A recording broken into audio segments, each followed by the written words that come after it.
Yup, that exchange is exactly what led to the creation of this video. Before we jump in, I want to clarify something. Unlike the deep dive series, this video is an in-depth direct comparison between the June 2021 beta build and the final release. So in a sense, it's an expansion of a Scarlet and Violet deep dive, but we're only focusing on this subject. We're focusing entirely on never before seen beta footage, highlighting design differences, early layouts, changes in lighting, fidelity, terrain, and etc. Also, I just think it's important to document this kind of content. Comparisons like this need to exist, as they preserve a history of game development and give the community a clearer look at what could have been, especially in Pokemon's case. So without further ado, let's dive right in, starting with the early route clip. If you remember that early graphic screenshot from the deep dive, then you already know Scarlet and Violet took a huge graphical downgrade at some point during development, and this June 2021 build predates the more refined November build, so while the graphics aren't quite on that level, it still shows a version of the game with far better lighting and textures than what we got in the final release. And you can definitely see that here in the early route. Just look at the cliffs. They're absolutely stunning, so much more detailed than in the final game. Keep in mind, the shadows weren't even fully implemented yet in this build, so if Game Freak had stuck with this visual style, we could have ended up with something way nicer. And I could be completely wrong here, but it kind of feels like this route is about 1.25 times larger in the beta. The landmass just seems a tad more expansive, like it hasn't been subtly scaled down yet. Moving along, there's this giant tree on the right hand side in the final game, which seems to be replacing what was originally multiple smaller trees in the beta. And honestly, that was a smart move. It's a great design element, and I'm surprised they didn't use more of these massive trees throughout Paldea. The bridge also looks like a bigger structure in the beta, but what really stands out here is this little hill. In the beta, it's much steeper and much more dramatic, whereas in the final game, they clearly scaled it down. I'm genuinely curious why they made that change. In general, the terrain across this entire route has much more variation in the beta. The final game flattens it out quite a bit, and even here in the beta, I think there was still room for improvement, like adding more trees to give it a small forest vibe and block out some of the town view ahead. But instead of evolving the design, it kind of feels like they devolved and toned down the terraforming instead. And right away in the very first town, you'll notice missing buildings. Yup, there were entire structures planned for this area that were completely scrapped in the final version, likely for performance reasons. It's honestly surreal to see. And it's not just these. There's another removed building on the opposite side of town too. Looking up ahead, you'll notice that the area above the town was full of trees in the beta, many of which were absent in the final game. Even more interesting, the overworld maps actually reflect this. The area was originally designed to include a much more elaborate forest-like area, kind of like what I was just talking about. As you can see, it's completely different in the final game. Here's an up-close look at this area. Notice that you can't even see Mesagoza from this angle, whereas in the final game you can clearly see the school. It calls back to the potential design philosophy I mentioned in the deep dive, where I theorized that Game Freak wanted to visually separate towns with trees, much like how classic Pokemon does. The lighting here reminds me a lot of how the Zelda games look. Soft, slightly desaturated, which might be another callback to the original Generation 9 concept art. Next, we're looking at Cortondo. We briefly touched on this in the deep dive, especially regarding those strange bare patches in the fields, which were packed with trees in the beta version.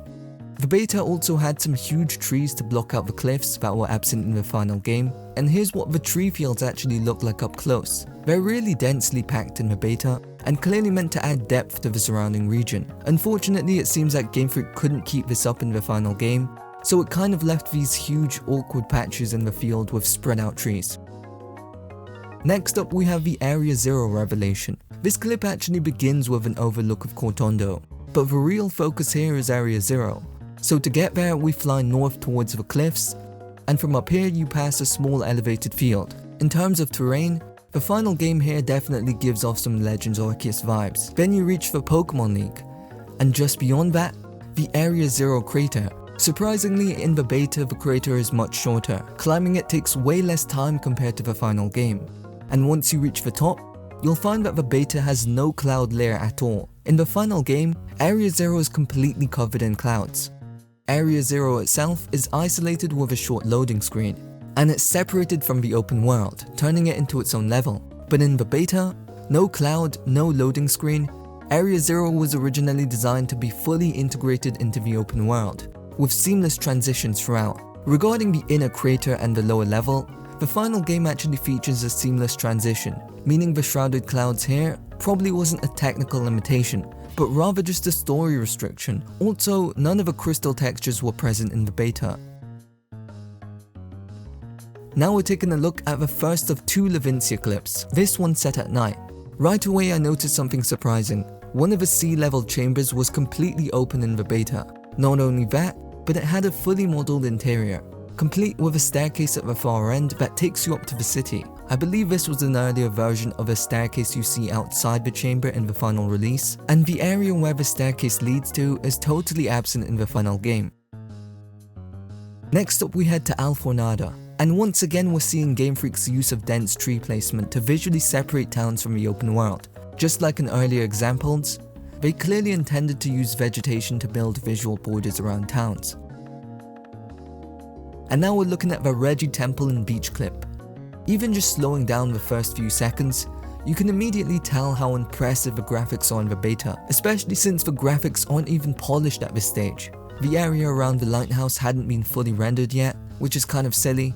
The textures and lighting speak for themselves.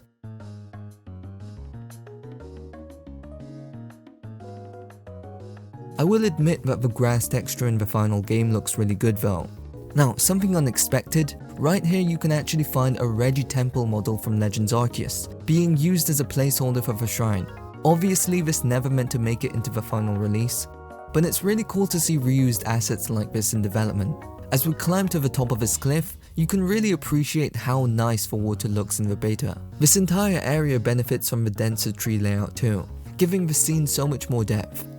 And then you get to the beach area, which is massively expanded in the beta compared to the final version. Even the space between the Pokemon Center and the cliff is much larger.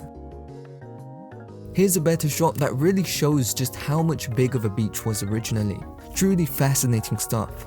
And specifically from this angle, the visuals and textures in the final version are a serious downgrade.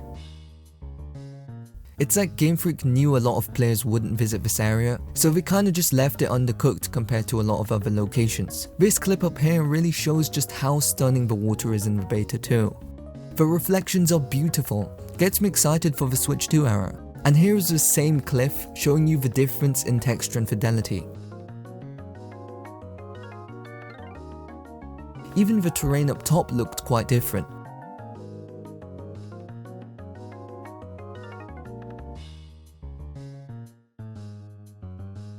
Of course, I want to be fair here, many parts do look better in the final game. This is a beta after all, and not everything was pretty. I found this huge flower bed in Beta Artisan, but I just couldn't find in the final version. It's unlike anything I've seen in the final game. Looks pretty nice. And here's a comparison of the player's house at night. They definitely sweetened the visuals around the player's house quite a lot in the final game, and even the night sky looks quite a lot better. That said, I still think the clouds are better in the beta. The next clip starts in Lake Casaroya, and to my surprise, in this clip the water in the final game actually looks better. The addition of water physics adds a lot too, like it's surprisingly good, arguably better than how a lot of AAA games handle swimming mechanics. The overall terrain around the lake looks a lot more polished in the final release. Gotta give kudos to Game Freak here. That said, you eventually reach this rocky cliff terrain in the beta that looks absolutely stunning. Super realistic, textured, and very unique. And here's what that same area looks like in the final version. Also, despite the lack of tree density, the final game admittedly looks a lot better here. I like how they improved the terraforming here too, whereas in the beta it's a lot more flat. Medali actually looks really impressive in the final game. The draw distance detailing really helps hide some of the cliff textures. And once again, walking around Medali you'll spot more of that tree density design philosophy. And here's a quick look at the Glaciado mountain plateau. It's a bit hard to see due to the lighting and distance, so I'll just let you guys observe.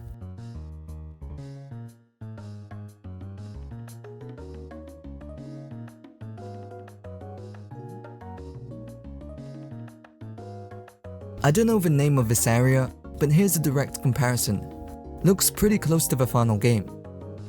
The second Levincia clip is a perfect example of how lighting and texture quality evolved between builds. Like wow, it's honestly shocking how different it looks when you put them side by side. And here's just a comparison of how the city looked in the beta stage.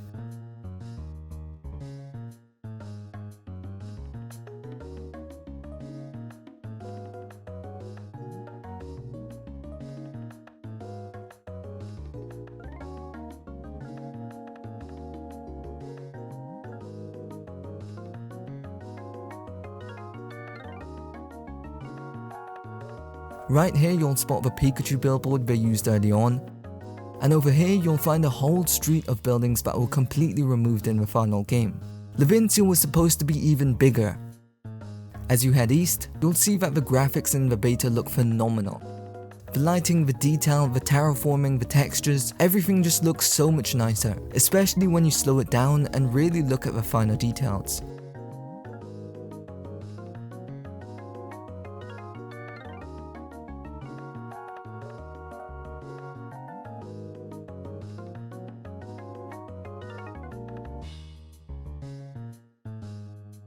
And finally, we have a bit of Mesagoza footage. Honestly, the final version holds up really well. Of course, since it is a major location, the beta textures still seem to have slightly higher fidelity. There's just a richness in some of the stone and architectural detailing that didn't fully carry over.